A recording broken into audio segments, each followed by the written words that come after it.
মায়ের কান্না এখনো থামেনি। স্বপ্নে দেখেন ছেলে তার কাছে এসে ভাত খেতে চায়। জুলাই বিপ্লবে দিনাজপুরের একমাত্র শহীদ রাহুল। তার সাহসী স্মৃতি বন্ধুদের কাছে অমলিন। আর্থিক সহায়তা পেলেও শহীদ পরিবারের দাবি ফ্যাসিস্টরা যেন ক্ষমতায় না আসে। ছেলে কোলামুসা ছেলে তার মায়ের মনে জানে, মা ওদের কিভাবে মানুষ করছে, কিভাবে ধরে বেড়াইছে, মায়ে ভালো জানে। বা কেউ জানিবে না। বা কাইলে মুখ সুপনে এসে কয়েছে মা কি তো কারি ভাত আনতেছেন, মা বা বইলার গোস্ত চড়াইছো, বা কয়েছে মা আজ খাওয়াটা হবে, তাইলে ওইরকম খাওয়া হবে। কালি সুপনে সন্তানের কথা বলতে গেলেই ডুকরে কেঁদে বুক ভাসান ফরিদা বেগম। ৩ সন্তানের মধ্যে সবার ছোট রাহুলকে হারিয়েছেন বৈষম্য বিরোধী ছাত্র আন্দোলনে। সদর উপজেলার বিদুসাই গ্রামের মাছ ব্যবসায়ী মুসলিম উদ্দিনের ছেলে রাহুল ছিলেন উচ্চ মাধ্যমিকের শিক্ষার্থী।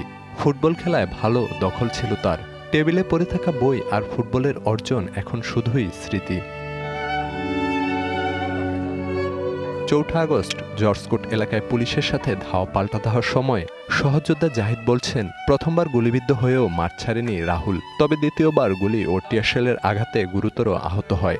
৯ আগস্ট নিভে যায় এই তরুণ তুর্কির জীবন প্রদীপ। ৪ তারিখে সকাল 11টার দিক তো পুলিশ পিছাইতে শুরু করে, আমরা আগাইতে শুরু করি। তখন যখন ছিলাম আমরা কাছারি ওইখানে গেছিলাম, তখন পর্যন্ত একসাথে ছিলাম।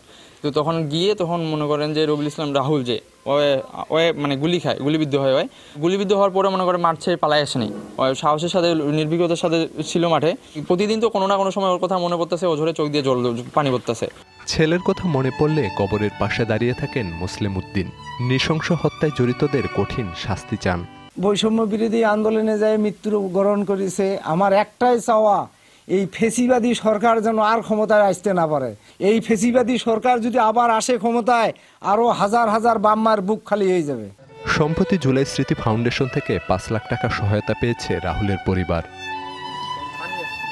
Khalid Hasan, BBC news desk. মাঠের অলরাউন্ডার আমি, আর ঘরের allrounder Tylox. Tylox toilet cleaner. Clean মানেই টাইলক্স।